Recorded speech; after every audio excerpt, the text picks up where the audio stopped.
random. So according to you, what are the good coins? Like, what would you say are the good coins? See, according, not financial advice, by the way. Yeah. I would Never say If financial. you're bankrupt, that's Yeah. not his fault. Yeah, it's no, not it's my not fault. our- I am it's not not forcing our you guys to like buy any It's coins. not our fault. No snarky devils can be, Yeah, so what if tomorrow Modi bans cryptocurrency in India? What happens then? Like, what happens to the 10 lakh rupees that I have in my CoinDCX account?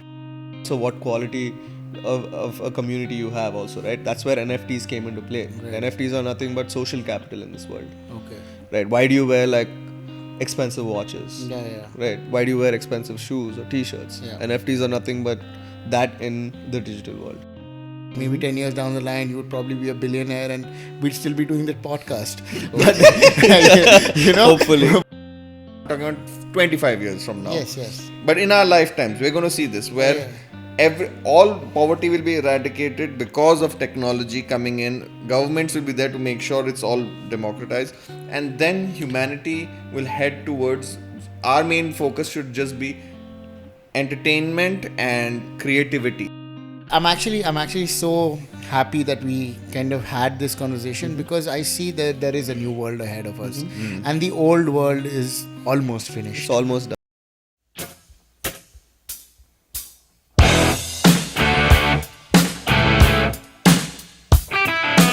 Well, the first times I actually heard about Bitcoin, like 2010-11, and they were just talking about Bitcoin. Buy Bitcoin, it's for like $4 and all like that. And it even went in my head. I was like, hey man, this sounds interesting. They were still opening Bitcoin ATMs and all. Like, what if I try and buy one? And again, like 99.9% people didn't buy it. And now I look at it and I'm like, what is Bitcoin at now? Like, it's like some It's almost 40,000. $40,000. What 10,000 X. I've kind of had a similar experience because at I think 2014 or 15, Ethereum was out and it was like $15, and a friend of mine asked me to pick it up, and then I did pick it up, but then I sold it at 600. And then in 2018 it went down, it was flatlined, and then I was like, this market is never going to come back, and it's come back like nothing before. And now I curse myself for selling that stuff because I would be the heat would not feel so hot if you know what I mean. But It's crazy. It was just one of these booms. Like I don't know if it's peaked, but when did you get into it? Yeah. So I investing in it. I got in 2017. But Okay, that's recent, right? Yeah. But then I was always looking at Bitcoin back when it was like $40, $50 in college. I actually tried mining Bitcoin on my laptop as well, and I mined 0.28 BTC on my laptop, Sony Vaio laptop back then. Okay. Back in college. that's a tough one, right? For people who don't know, I mean, that's a very, very Exactly. It's a very tough thing to do on a Sony Vaio. Exactly, dude. Yeah. Like, so see, I didn't Basically, when you're mining, you mean it's running some code and it's earning So the you coin. basically download a Bitcoin miner software that used to be available back then. I don't know how it is right now because mining is a huge thing.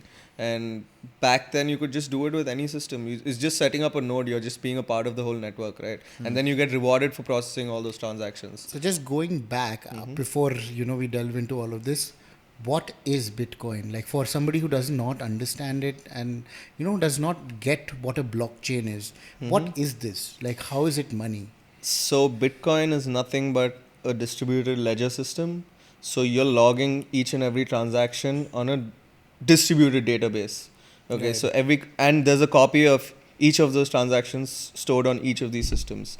So that way it's decentralized. Right. So there's no one point of attack if like let's say you hack a bank server. Right. Everything is compromised. All your data is gone. Who knows how much money You is can there make with someone's you. money zero. Right. Yeah. But with this, that kind of like takes off that human error. Right. And you don't have tellers sitting at the bank, doing it. It's automated. Everything is processed by these systems. And your data is stored forever on the blockchain. It's time-stamped and then stored. So where does the value come from? So the value basically comes from the capital that you use to set up those big systems, right? Right. There is a certain cost that you use 100%. to set up these big mining systems. There's electricity. Yes. There's political capital Right. because of regulations in different places, right? Yeah. And then also, cheaper electricity means more profit. Right. More expensive electricity means lesser profit. And then, mining Bitcoin isn't really easy anymore because you need those high spec graphic cards. Sure. Because that's doing a lot of complex calculations, right? Okay. Our human minds cannot probably fathom the amount of, complex transactions or calculations that the systems are doing. Right. But why? How? If you have to understand, to explain to the layman, how is this better than money? See, your paper money has always had problems. Inflation is always huge. You see America, they're just printing dollars, which is leading to like massive There's an inflation. infinite supply. Exactly. Bitcoin is always still limited, capped at 21 million. So the more And no people, one can change it. nobody can change it. It always gets harder. So there's an event called the halvening. It happens once every. So I'll have to dive deeper if I have to You must, explain the you must. halvening. Go ahead. Yeah. Go So for what happens is when miners enter like when they break a block on the system, they get rewarded with Bitcoin. Yes. Which is really, really hard for you to do with a normal, simple system. It used to be way easier back then. You could do it on your laptop. You could do it on like easier systems back then. But now you need heavy GPU processing power Okay. to, break these blocks. That's what is called Bitcoin mining. Yeah. So, yeah, pretty much. I mean, I kind of lost the train of So thought. I just wanted to, coming back on it. So you said there are 21 21 million, million, but- sorry, yeah. 21 million coins. And then when you mine this, does it become more or like? No. No. So Not it's at just all. you're mining out of the You're mining, 21 there's an million. infinite- Yeah. So there's And- just a set supply of it, and Yeah. that's what gives its No, value. I yeah. get that, but like there, so The rewards per block Yeah. are much lower than what they used to be back then. So that way you're net deflationary over inflationary with fiat currency. Yeah. That's the big problem, right? Like everybody's had. There are a lot of currencies that came, crashed, Right. and then new monetary system came into Right, play. right. This is just another new monetary system. This is just digital gold. Yeah. That's And when you do like, can you tell me that are all 21 million coins in rotation, or some are like still stuck in the code? so. I think 19 million odd bitcoins have been mined till now, Okay. and the next 2 million bitcoins will be mined over the next 100 years. Oh, So wow, that's how how much hard. tougher it is. Yes, so that's how much harder it gets. Yeah. Right. You know, the coolest part, I feel, Yeah.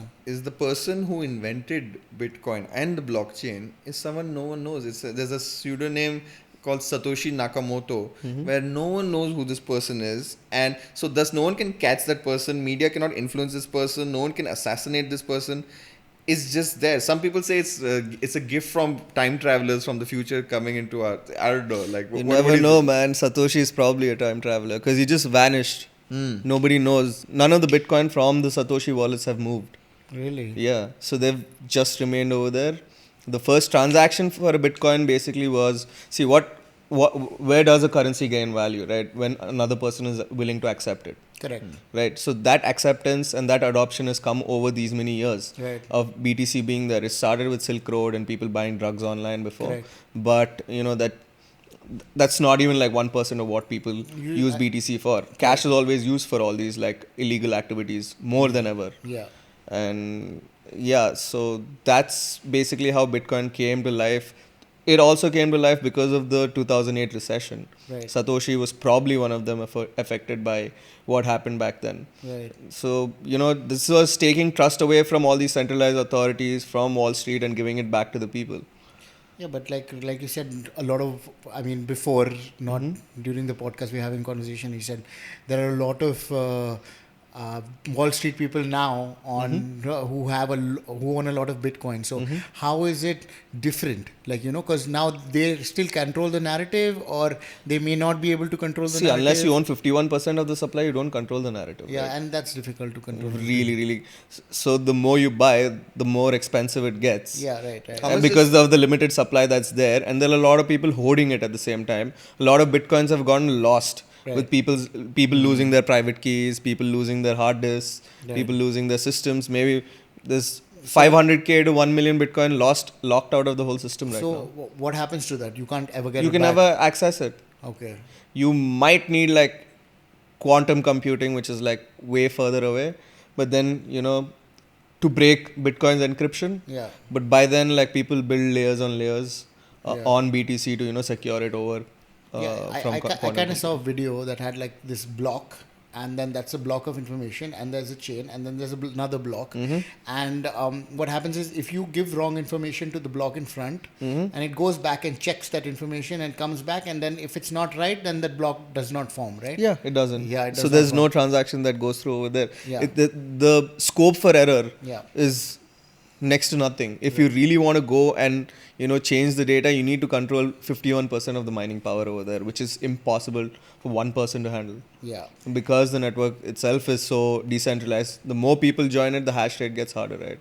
Yeah. So The best part about it is it cannot go through inflation. It cannot go through hacking. It's also, there's no currencies like how our rupee is nothing compared to the dollar as such. I can go with that Bitcoin and go around the world. It's a currency for the global person in a way. also, like I don't get this, but like like somebody, how old are you, if I may ask? 29, turning 30. 29. So he's about 5, 6 years, 7 years younger than me, and about like 5 years younger than you. But I've seen this, like people our age don't really understand Bitcoin, and it's just the younger generation. Bitcoin, it's crypto actually. Yeah, crypto. No. In general, Bitcoin was the first one. What is the first blockchain? Was Bitcoin, And to understand Bitcoin is like to understand the blockchain. Like you should know what it is. Now, if you ask me this question, I'll be like, I have no clue what it is. Like, I'll be like, what is this? Like, if you ask me to explain, and tomorrow if you want me to invest in this thing, okay, fine, I might buy something of the currency and trade it like, like the stock, or like stocks that you would. And that's my knowledge of it. But I see younger, like kids, like 20-year-olds and like, people your age as well. Like they're so much more accustomed to it. Why is that though? Like, why would you say? If you go back and see, like we grew up in like a whole digital generation. You guys had a long time in the analog generation. Did you ever hear a modem go? Yeah. I've seen that. Okay. We've seen the transition. Sorry, we've seen the transition from analog to digital, right? Yeah. So that way, we were at our prime when digital things came in. Yeah. And then we were introduced to a lot of digital goods, which is like, buying in-game coins. We're a gaming generation. We were brought up on playing games, right? A lot. If you look at, we'll come back to that conversation when NFTs start. Yeah. But so we were always like accustomed to using the internet and buying digital goods. Right. And that made sense to us. And we value that a lot also at the same time. Because you have that online flex value. I agree. Yeah. So that's pretty much. Because I see my younger brother, like he's about 21. And he had like a lock on his PS profile, because he's like, I have so many coins on my GTA, and I have this and I have that. So he valued it so much more rather than me and my brother, which it was open, and whatever we had, we're like, what does it matter, But I saw that sense of ownership, with my younger cousin a lot more. So I see where you're coming from. Exactly. So that's we valued these digital goods more than we valued like real life goods, right? Yeah. But what is more revolutionary than Bitcoin is what came to support the support system for Bitcoin is the blockchain, and that has way more use cases than just handling cryptocurrency. Blockchain, if you can explain it at its best, and how it actually helps other industries like elections and agriculture and real estate. So I'll let me just like first tell you what BTC Bitcoin is and what is coming up right now. Bitcoin is based off of something called proof of work. Yeah. That's where you need like heavy GPUs to process all of this, right? These are your nodes. Like these nodes as in like basically what like connects. The block what and connects the node, this server to that server to that server to that server, right? Yeah. So these are nodes. And you hosting a Bitcoin node is basically you giving in with like proof of work. Ethereum is also based off of proof of work right now, but they are migrating to a proof of stake system where the whole tech is a little bit different. They've evolved a little bit. So one, you don't really have to use so much power. Yeah, it's less power intensive. Less power. Yeah. Exactly. So you stake some amount of tokens. Yeah. to become a validator. Yes. So basically, what I'm getting out of this is that, like, before you had to prove that, like, okay, this is happening. Like your computer, it would come to you, it would do some calculations that would go back. Your computer was competing with other computers across the world to get the right to solve that thing and earn the Bitcoin. So that's why so much energy was being consumed. Apparently, they were consuming more energy than the entire country of Argentina. So then they came up with a new system called proof of stake, where they said that you at least put a deposit of, it's like giving a deposit. It's with your cryptocurrency. So you're staking that. It's proof of stake. So certain people with higher stakes, they get the right. You're not competing anymore. So thus you're using one. Not really. You become a validator when you stake a certain amount of tokens over there. Right? And if you ever try to make a mistake, the system automatically cuts your... And it demotes you. Yeah. Or something. Exactly. Your trust rating goes down. This is heavily based on trust. Right. So that's the problem Bitcoin was trying to solve, right? The Byzantine generals problem. What is the Byzantine general problem? So, like, how would everybody know where they're attacking Constantinople from? Oh. Like, right? Like, if one guy also defects, it's kind of like game theory. It's basically like, everything has to be on the same page. Exactly. You have to be on the same page. And if you're not, like, if one person is not on the same page, you're out. I already Then feel the whole old, system man. falls, right? I am feeling very old in this very conversation. old. No, the Like whole my system falls. Yeah. If one person is wrong or one person ditches Yeah. and like backstabs all the others, But is it- everybody's wiped out, right? But I have a question like this. So now that they've moved to proof of stake, and then one person does it intentionally, can they do it intentionally and the whole system will fail? Will that Not happen? really. That guy will get affected, right? Yeah, exactly. That's what I'm saying. So, it should not be like the whole system is dependent No. on one person. It's not dependent on one person at all. Yeah. So you have many other validators. If this guy gets, like, this guy tries to do something wrong, then obviously he pays a hefty amount. Yeah. But let me tell you before, sorry, Surya. But let me tell you before, like, this is just on a lighter note. If for Surya and me, it's like you're bowling me a bouncer or a yorker every ball, like, it's like I'm defending this shit like nobody's business. I don't get it. But I'm like, man, come on. I'm really, I'm fascinated by this world and I see so much potential, I think, like, with everybody migrating towards Bitcoin, migrating towards coins, NFTs, like you said, like this digital world. But I'm a little afraid that I don't understand it yet. But hopefully we can, and it gets a little more simpler for us older lot. I would say just buy one Bitcoin and keep it. Yeah. Just for like maybe a bad day. Let's say. Easy for you to say. Bitcoin, Yeah. some 35 lakhs. Yeah, exactly. Yeah, that's about one. Yeah. At least like keep Ethereum. So that's exactly how, like, another friend of mine as well, and he used to like push me saying, buy this Bitcoin, and he's one of the main investors in CoinDCX. Yeah. Right. And like today his company is at unicorn. It's 1 billion, and I feel like a dumbass because I would be like, he used to show me, like, he used to be wearing Bitcoin socks. He's like, see my Bitcoin socks. I'm like, what's wrong with you? Like, are you crazy? Let's get a drink or something, But now I see him so successful and so, in this space, it's awesome. It's insane. But like, see how this Bitcoin is one of them. Let's talk about the other currencies. There's Ethereum, there's Cardano, there's so many. Please don't talk about Cardano. Okay, but like, Cardano is gone. Like, what are the good? So good what is coins? different between these guys? So Cardano. Okay, Ethereum first. Okay, Ethereum first. Ethereum basically came out with something called smart contracts, right? Okay. Smart contracts are really, really a very, very interesting concept. Yes. So you and I could like exchange something, and that'll just be processed by the Ethereum network, and then Without any human being checking it. yeah, agreed. But smart contracts are they're like pieces of code that already have a function attached to it already. Like, let's say, how do I explain? Like an smart Uber contract? driver, for example. No, you can't screw with it. Like, You can't screw with it. I'll tell you like. I mean, there are exploits in smart contracts right now. A lot of exploits happen. but that's the general idea for it to Exactly. be. Right. Like you have to be a very good developer to find out, to make sure that there are no like exploits over there. Yeah. This is a very like dev centric market. Dev as in like developers, like software developers or smart contract developers. So Solidity is a language that you use to code like smart contracts. But also there are other languages like Rust, which Solana Solana is another Let's chain. not get do into that. What are the differences between, how does someone know, oh, I prefer Ethereum more than Cardano, or vice versa? How does someone choose a crypto to invest in? Okay, one, liquidity. Okay. Liquidity of who? Of the token itself. The coin. The coin, right? How much of it is in circulation? How much market volumes are happening on a daily basis. 24-hour volumes. Okay. That's what you look at first, right? Before going Any particular site where they can find this? Yeah, there's CoinMarketCap, there's CoinGecko, there's like a lot of like Those these charts, na? You have to go through the Okay. charts. Yeah. And, Then?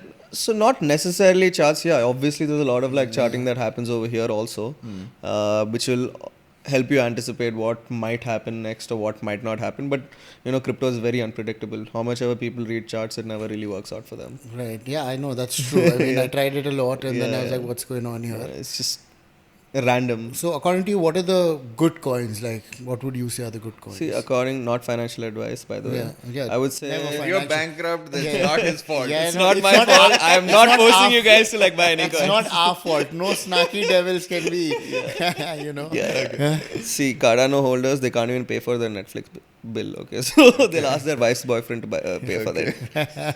It's just a joke. It's on crypto Twitter that like. Yeah.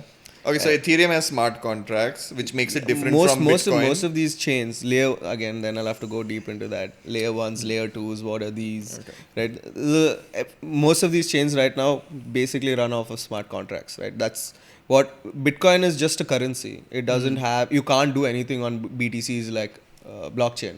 But on the Ethereum blockchain, what you can do is deploy applications, apps, decentralized applications. That's what like DeFi is another function. Like DeFi, basically apps are nothing but decentralized applications that help you, that enable you to do things. One is, there's market making apps, automated market makers, DeFi. So you basically take a pool of two different tokens. What's the full form of DeFi?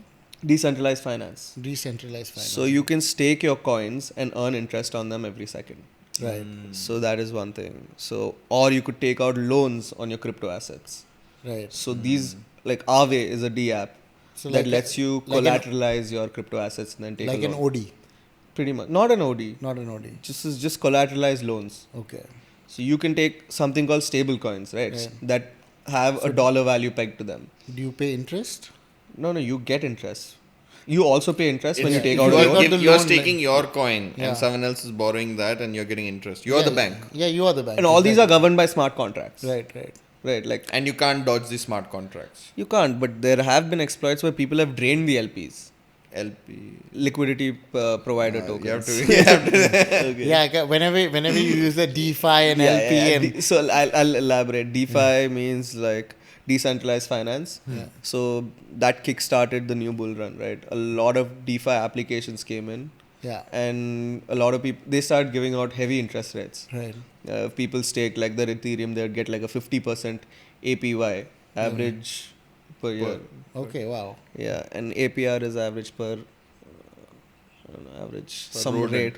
It's like an average rate, bro, basically. Wow. Yeah. And according to that. But I'll tell you one interesting thing I also got heavily into the world of not crypto, but in the world of NFTs, blockchains as such. You and I, we've also worked on a project together.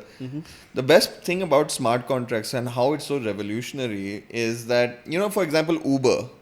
Now, I am booking a cab and then the guy, he's not an employee of Uber. He's just a driver who's and he's giving Uber a cut. He's not employed by Uber. Now, in the world of smart contracts, you don't need Uber anymore or their servers or their employees or their advertising, because all what is needed is for me and the driver to get in touch. And there has to be a verification that this guy has done my drive and I owe him money. So that smart contract will do that automatically. There's no need for, and thus the cut Uber takes, which is some 20-30%. Does it come to the grassroots level like that? Not really. No, right? Adoption is but still it's not capable of doing there. that. That's because the tech is not easy to use for normal people, right? Yeah. Because you'll have to set up a wallet. Setting up a wallet, not too many people know. I think more than setting up a wallet, people need to understand it to believe it. Like, I mean, like when you need to teach a layman, okay, like for example, an Uber driver, he is not going to understand what it means. He doesn't need to also. He will Yeah, just but come like across a he moment. needs to trust it though. Huh. So how will he trust it? That's the question. When the money is good compared to Uber, working for Uber where they take 30-40%. See, what like smart contracts do also necessarily is cut out all the middlemen. Yeah. Cut out so much useless like human resource that you have. Yeah. For like small things. Right. Where like there's a lot of possibility of human error. Right. Like let's say I'll take one small example. You want to put your documents, okay, on the chain, on the blockchain. Let's say you put all your documents there, it's verified, it's all legal. Now you make an NFT, a non-fungible token out of those documents. Right. Right? You print that. Now that is your ownership of whatever asset you have. Let it be a painting, let it be a land piece, let it be a car or whatever it is. Right. If I really want to move this to another person, Yeah. right? Like let's say I listed on a marketplace and somebody buys that plot of land. I'll just use hypothetical examples which haven't come into play yet, but they will eventually. Sure. Right? So let's say I have a piece of land that I've made into an NFT. Yeah. I put it on a marketplace where I can list it. Somebody buys it for a certain price that I put it at. Yeah. You can pre-program a certain amount of tax into that. So every time it gets sold, the tax automatically goes back to the royalty. government. Yeah, I get it. So I understand. that is also one So major use basically, case of smart contracts. It reduces time. It reduces a lot of time. Yeah, it reduces time. That's what you're You trying to say. going, sitting at that ROC, Yeah. waiting for that guy to stamp it, Right, right. all that. I get headache. it. Yeah, I get Right, it. like you're cutting so much useless like process Right, over there right. and simplifying things. Yeah, it's just efficient. Yeah, it's way more efficient than what systems are in place right now, Right. which will take us maybe 10, 15 or 20 years to adopt. Not even. But yeah, No, yeah, the way how things are basically going in this world, What? it's. I got a small peek into their world. You know, like a fun fact: the largest amount of crypto accounts is in India. You know, It's It- obvious. no, I like, would feel it's obvious because we have the largest number of people now. China Yeah, would have been the largest. China until they but banned now it. until they banned it. Now, But so see, that's the again thing. over there, right? Governments are scared of this. They're very scared of this. And also the Chinese government basically, the Chinese government doesn't want their normal citizens, right? Companies are controlled by the government over there. Here the let's not go there. the government is not part of it. Right? Yeah. So what if tomorrow Modi bans cryptocurrency in India? What happens then? Like what happens to the 10 lakh rupees that I have in my CoinDCX account? So I think you can still sell it because Yeah. it's not going to be a straight up ban, ban. You'll Yeah. probably be able to sell it. But now that the Indian government is looking at regulating it, taxing it, I think they'll come up with more like solid, because a lot of people over there don't understand what it is about, right? You can't have older people set rules for something that's built by younger people, I agree. right? So you need to have a council of like younger people also on board, Yeah. because right now if you look at CZ Binance, Yeah. he's the founder of Binance, Changpeng Zhao. Yes. So he's building out the rules and regulations in Dubai. Right. So he knows what the market is, right? He's one of the main players in this market. He sold his whole apartment and bought Bitcoin back in 2015-16, I think. Wow. And then he had nothing. He still lives in a rented apartment, but he's probably one of the richest people in Asia right now. Wow. I think his wealth surpasses Ambani's. So all this whole community of people who are running this revolution, Web 3.0 Web or something, 3.0. you know, What They- is Web 3.0 for people who don't please. Okay, so there we are. Web 2.0 is where you had your email addresses as your logins or your login passwords, right? That's base level, like your Facebook, That was your Web Google. 1.0. No, Then 2.0 is social media, I think. social media. Okay. Like Web 1.0 is very different, bro. Web 1.0 was barely anything. Okay. It was just emails and like communication, right? Web 2.0 is when Web 2 is basically where corporations hold most of your data. Everything is like your Facebook, your Google, all of them are Web 2 companies. Microsoft, everything is like a Web 2 company. Everything is centralized. You have cloud servers. All that data gets collected in a centralized point, right? And stored with these companies. With Web 3, it's very different that way. Like your login is your wallet. That's it. You can choose to be anonymous, or you can also identify yourself. None of your Crypto is data is everything in tracked. Yeah, none of your wallet data can still be tracked. It's open, right? Yeah. Like people know where your wallet is interacting with. Yeah. But what about privacy then? What privacy? Like, No, but this like is for pseudonymous example, I bought privacy. something which I don't want him to know I bought. Yeah. Can So he how find do you out? know? No, He you would will- not, because if my you- ID is also encrypted in a way. Yeah, like unless you sent him your wallet address, I don't think he'll know. Oh, okay. Yeah. So yeah, it's a very No, but like that third tier when it comes in, you know, like Web 3.0, and it's your wallet and you're anonymous, and that's your identity, right? Like essentially that's your identity. But That's there's your also like a big reputation system that happens over here in Web correct. 3.0. So that's what I'm getting. And how do you how do you put value? How do you get respect? Oh, there's a huge game right now. Web Yeah. 3, basically everybody is on Twitter and Yeah. Discord. Okay. That's where your communities lie. So Right. Web 3.0 is very community based. Yeah. Community, you cannot function without your community. Right. Like any Web3 investor today will ask you how big your community is, Yeah. and also what quality of a community you have also, right? That's where NFTs came into play. Right. NFTs are nothing but social capital in this world, Okay. right? Why do you wear like expensive watches? Yeah. Yeah. Right? Why do you wear expensive shoes or t-shirts? Yeah. NFTs are nothing but that in the digital world. Right. So BAYC or Yuga Labs. Okay. Okay, now we'll move to the NFT topic. Yes, must. So BAYC or Yuga, the first ever Before NFT. we start, we should say what is an NFT, like, you know. So an NFT is nothing but like a non-fungible token. Yeah. It doesn't certainly have a supply or value. Each and every token is unique, Right. right? Like So with it's cryptocurrencies it's and a tokens. code. It's not really a code.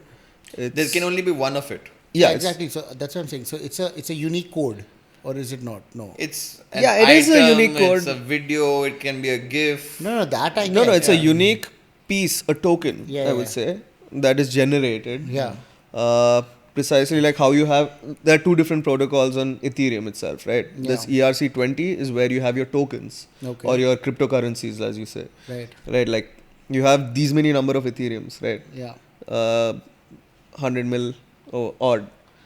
So those many number of Ethereum are all like this.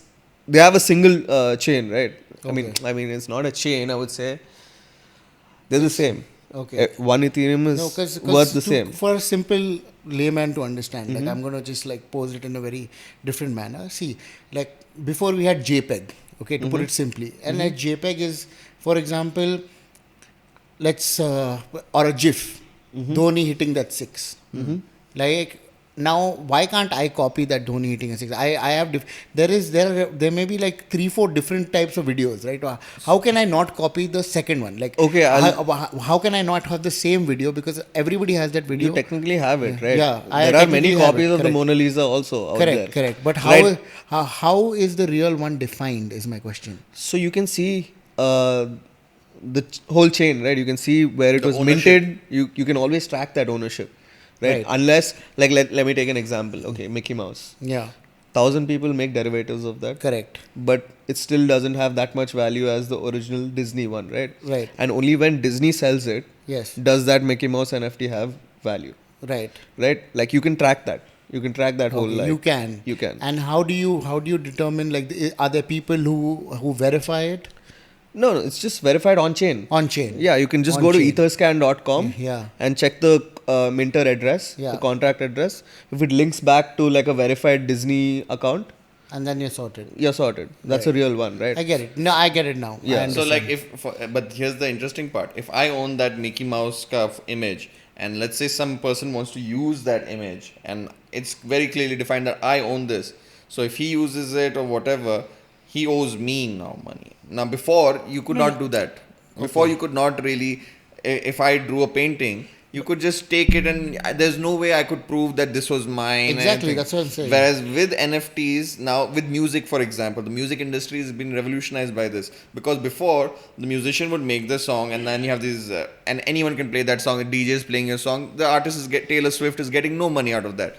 You have these PP guys running around with all that, but it doesn't work. Whereas in the blockchain, in the world of NFTs, she releases a song, and certain few people, they can now own that song. like she can sell it as a stock market. That's a share. I get it. Yeah. No, I get the idea of an asset. So, Yeah. I understand. So anyway, continue, please. So I would start with like what Yuga Labs did, right? Yuga Okay. Labs are the founders of Bored Ape Yacht Club. Yeah. They minted at zero point 0.08 Ethereum, which was worth about $250-300 a piece. They Right. minted out, and fast forward maybe 8 months, 9 months down the line, the lowest Bored Ape Yacht Club is worth 133 Ethereum. Wow. 133 Ethereum times for the lowest. 4 lakhs. That's that's a big. It's about 270 today, I think. Like Yeah, that's so 3 lakhs. the whole play there was an IP play, right? Yeah, They were yeah. creating the Disney of the metaverse. Yeah. So these board apes are going to feature. So what they did was they marketed it right. They got the right kind of collaborations. You know the ones that Madonna, all these guys are buying. Yeah. They're not really buying it. MoonPay is buying it for them Right. to advertise their platform. What is MoonPay? So MoonPay is this platform where you can buy NFTs using your credit card in America. Okay. So So it's stored by MoonPay, but you pay for it. no. They buy it and they gift it to you. Okay. Okay. It's a marketing cost for them. Yeah. I get Right, it. like Yeah. because they bought like a lot of board apes, I'm sure, at like 30-40 Ethereum. Yeah. I mean, this is an industry known secret. Yeah. But for PR, they'll obviously put up everything. But also, Bored Ape Yacht Club holders, they got Mutant Ape Yacht Club, mutants, Yeah. 2 mutants, I think, or 1 mutant, Okay. and a Bored Ape Kennel Club. Right. So a mutant is at 32 Ethereum right now, what they got for free, technically. Okay. And I'm going to ask a very stupid question now. So please excuse me. Why ape? Like, what's up with the ape thing? Okay, so Yeah. these guys revolutionized apes, Yeah. right? I mean, we're technically apes. Yeah. Right, like, and there was this whole Wall Street phenomenon with Yeah. GME stock price like skyrocketing, right? Like all of these things are going up hard. Yeah. You know the short squeeze Yeah, on yeah, Wall Street yeah, that yeah, happened yeah, yeah. like, last year or the year before that. I think the year before. Yeah, the GME short squeeze where these guys, where all the retail guys came together as a community and fuck these Wall Street guys up. Sorry for the Oh, sorry yeah. for the That's backlash. okay, yeah. That was big. Really messed these guys up, right? Yeah. And that's technically what happened with apes, and that's where they said like, ape together strong right now. Oh, Yeah, so that's where, okay. yeah, okay. the whole like meme culture is really I big get it. here. Yeah. Meme culture. I- Okay. Now it makes sense. Yeah. Now it Okay. makes sense. Yeah. I have a follow-up question. A question where lots of people keep asking me is, if I buy a bored ape, what is my use for it? What is the value of using that besides just selling it to another higher bidder? What is it? Is there a gaming world coming out of this in the Yes, future? they're launching a Metaverse 1. Second, Coinbase is trying to produce a movie or short series where they're willing to pay whichever board ape gives them the IP rights $10,000 minimum. Okay, that's one thing. You own an actor. Okay, you can do whatever you want to with it, right? So you own like a public figure over there, and like let's say now you have a board ape, you have this certain flex value on Twitter, on crypto communities, right? You can also go start a project out there, and if the other, now that it's mainly the power of that community, right? Everybody who owns a board ape is someone. It's not just random people off the road, right? Okay. Like maybe there are 5,000 or 6,000 people who own board apes, but So- everybody is someone there. Okay, so board apes have already been sold and they are finished, and you CryptoPunks cannot. as Yeah, if you well. want to buy one, it's like really expensive, 133 Ethereum, like you said. Yep. Recently there was one that came out 5-6 days ago called Moonbirds. Okay. We all tried getting in, but we didn't win the raffle. So it was a raffle to let you mint it. Where do you play these raffles? Like, is there? No, you just like go connect your wallet and apply for it, and whether you win the raffle or not, you'll get to know at a certain date. Okay. So Discord is mainly the breeding ground for all of this. So you go Twitter and Discord. Discord. Okay. Yeah, Discord is. Are you on Discord, Surya? No. Do you know what it is? I know it's a platform. Yeah, it's something. another messaging app. It's a platform of something, right? Something. Surya, come on. No, I know it's a platform. I've heard him talk about it. I've just not. I'll do like for me. I'm still my even though I know a lot about this community. It's a very fascinating community. There is nothing going to stop them from making money, no matter whatever government regulations do to them as well, because it's so decentralized. It's so well connected. Yeah. But I somehow just felt like, hey, there's so much money to be made from the stock market. So whatever money I have, let's just play with the stock market rather. I mean, we're safe players, so do Very I. safe, very safe. Yeah, we both are very safe players, but that's my point of contention now. To coming back to it, like today, you guys are doing so well, and you guys are in a finance level that probably both of us would not see in this lifetime. And you have that opportunity to do that. Maybe 10 years down the line, you would probably be a billionaire, and we'd still be doing that podcast. But Hopefully. but like what my situation is that if it's going to create so many billionaires, if it's going to create so much wealth besides the government, why is it going to be supported? Like, why would it not be stopped? Because these old guys who are in control, they don't want to lose control. Correct. Yeah, and But they're going to kick the bucket sometimes. or they will join in. Like how the governments, they're making their own digital but join rupee. in the mindset does not work, right? No. But how can they agree with something? So the government. So I'll tell you, the governments, they're using the same blockchain technology to make their own digital rupee. And the digital dollars coming out, the digital yuan is almost ready to be. Yes, but it's already being I experimented. understand, but see, look at my point of contention is that, like, cryptocurrency, non-fungible tokens, all of these things have been created to bypass the government. If I'm in its more clear, I mean, like, base way, I would say that it's for the government. You don't want to centralize it, right? It's a non-central, like you said, like it's a non-central currency. And tomorrow, like, if the government is going to be involved and they are going to centralize it eventually, like, see, tomorrow if they say now you have to, they're taking out the digital rupee. And now tomorrow Modi will say, whatever you do, you have to buy from the rupee only. Like, any deal will happen through the rupee. So then again, will it not be like under the purview of the government? Doesn't it, like, defeat the purpose? Most definitely. Yeah, It does. It does. Right? That's precisely how it's been happening Right. now. Most governments are finding ways to track everything, right? Yeah, exactly. So if they do start tracking everything, then they will put a stop to it. How will they let you grow? it's hard. But the thing is, Is it's my really hard question, to yeah. like stop something that's already a $2 trillion market right now. I understand, but see, once if they, like, for example, China put a stop to it altogether. It didn't now stop you say it, this though. yuan, whoever that The digital yuan. the digital yuan. Now they will say, they will not stop. They will say you do the transaction through the digital yuan or the digital rupee. Anything you buy must be through the digital rupee, like it's petrodollar, for example, for India. So then they will have control. Like, there will be a level of control if you understand. So therefore they will have this thing. Now they've said 30% of your earnings on cryptocurrencies has to be reported to the government, right? And now people may be going out of the country or whatever, they're getting the assets transferred out of the country. But how long can you do that if they apply the rupiah now, or the digital rupee? If they apply that, how will you get the money back?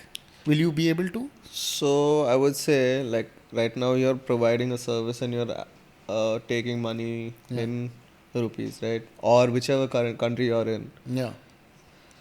You just accept an Ethereum straight, P2P, person to person. That's how you transfer I value. understand. Yeah, got it. So And there is the there is government doesn't come in. Yeah. If you give value to it and I have value to it, that's all what matters. Only the We new exchange entrants services will have to a each problem. other Correct. without the government. The new entrants will have a problem, right? The new entrants. Yep.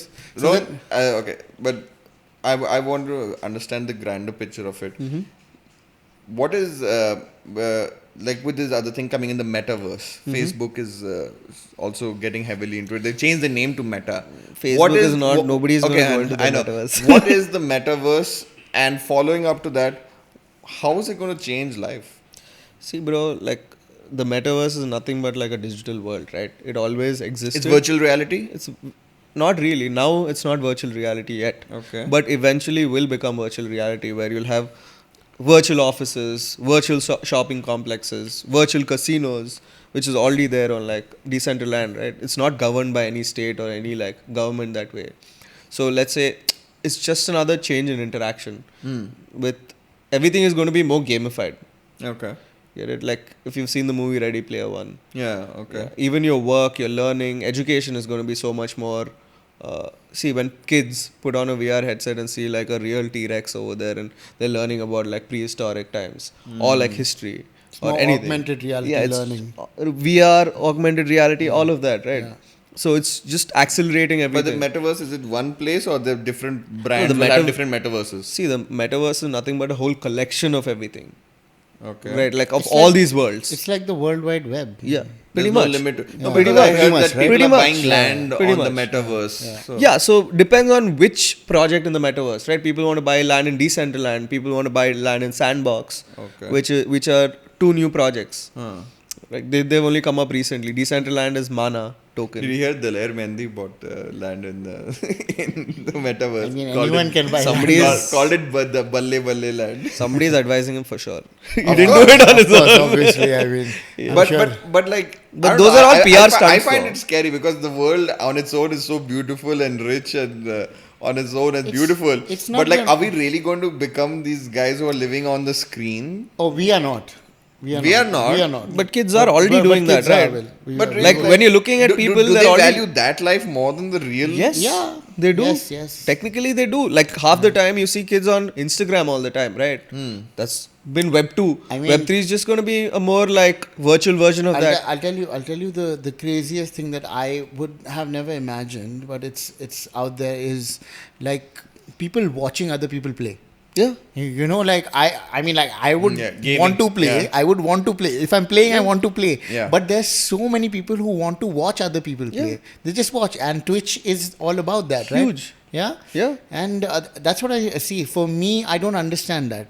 But at an eventuality, see, I'll watch a lot of YouTube videos, and maybe that's interesting to me. So kids tomorrow love that, and that's interesting to them, so they'll spend so much more time there. Exactly. Yeah, You know, it's like insane. And you know- what I was doing today was I was watching Tanmay Bhatt comment on some other YouTubers. So I was like, it's like what Rick said in Rick and Morty. You're watching other YouTubers commenting on other YouTubers, and but we find that entertaining and Dude, somehow- it's the new world. Like, you know what? Like, it's the new world. Like, for us, whatever our world was, is our world. Like, you know, like we were just talking to Sean, who's just the opposite of his generation, right? Like, you know, and he said so many different things about what he went through. But to hear him, Rohan, say all of these things as well, it's such a different perspective, and we can see that evolution is real, right? Like, it's right in front of your eyes, and that's insane. But I mean, just insane to talk about all this stuff. It's great. But Most definitely, where yeah. where do you see humanity headed 2050? I mean, we're doomed. we're Thank you, definitely guys. doomed. But yeah, I guess. Are we done? No. Yeah. But I guess like progress in a certain way, bro. Like I think if you have accelerated learning, you might have some really smart people come up. And it depends, bro, on who takes up leadership, right? Because the old ways are done. Yeah, I agree. Yeah. So, 100%. so somebody has to come restructure the whole system and They bring have out to. a whole new one. Yeah. Will there be countries? Will there be... You never know, bro. It's crazy. Look at, Like, look at it. There's so See, much war. Boundaries are going to be redefined to people's thoughts. Not to okay, तुम India में पैदा हुआ तो India और वहाँ US में पैदा हुआ US. It's about what you want.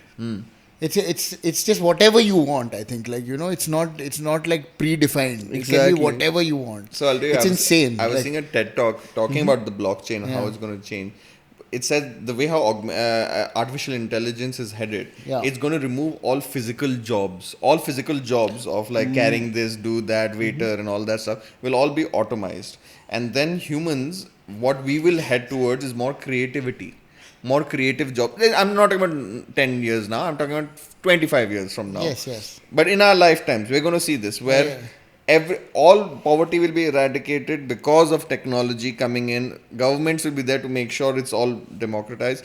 And then humanity will head towards, our main focus should just be entertainment and creativity. So more painting, more singing, more architecture drawings, more coding, podcast. more podcasts. Our jobs are more secure, like- man. yeah. Our jobs are secure. Pretty much. You know, but that's what, and I think that's beautiful. Yeah, I agree. because I agree. what is this concept we've come up with? Oh, you got to work from 9 a.m. to 6 p.m. and one day off in that week, and you have to ask me for permission for your holiday. The world, it makes no sense. It's just modern slavery. That's it. With bonded like COVID paper. really exposed that. I'm actually so happy that we kind of had this conversation because I see that there is a new world ahead of us, and the old world is almost finished. It's almost done. Yeah, it's almost finished. So that gives me a lot of pleasure. Trust me, it gives me a lot of pleasure. Because we're all like really forward-thinking people, right? I understand. Yeah, 100%. Because we can't let like just religion or like caste or like color, or color, anything like come in between, like how you interact with people. But if you look at like the older generation, they always had that. It was ingrained in their... Exactly. It was a necessary step. Back then, yes, maybe. Like the amount of evolution and progress we've gone through the 20th century and this 21st century. Mad. And if we think we've peaked as humanity, man, there is... Oh, not at all. I think we're just headed into a better future, hopefully. A very, very crazy. I hope this still continues and, we see betterment for everybody, happiness for everybody. I think we're in the right path. Most definitely, man. I think you can leverage technology nowadays. Yeah. And teach kids what like other people like where other people went wrong, right? Yeah. And they can see it with their own eyes. That's what like VR or AR or any of these kind of technologies enable you to. But do you think this is going to make us more introverted? It is. I think so. I mean, you like, don't... Like nowadays people can't hold a conversation, but they're more stronger on chat. Yeah, but that's what I'm going to get at. Like, it's not... You're not... you may not converse with me directly, but you're interacting in a different manner. You're interacting in a very different manner. So you're interacting for sure. That's what I'm getting from this. Like you are interacting, but in a different world, in a virtual world, in like the crypto world or whatever it may be. Like this thing, you are interacting with people, but not as the way we think that interaction is. For their interaction is very different. Like they interact digitally. We interact analog. That's what I feel like. That's what I get the idea. Maybe I'm wrong, but no, most definitely, man. That's exactly how it is. And then these cryptocurrencies are just a layer of a transactional layer in this new world that's coming. So all of this is not correct me if I'm wrong. It's a tool for you to transact with other people, right? That's it. Okay, you opened my eyes. It's just like it's just transactional value between people, right? It's exactly. I get it. Awesome. Now I kind of understand. Today was a good talk. Okay. Awesome. Rohan, thanks a lot, man. Thank you, Surya. Thank you, buddy. Thank you, man.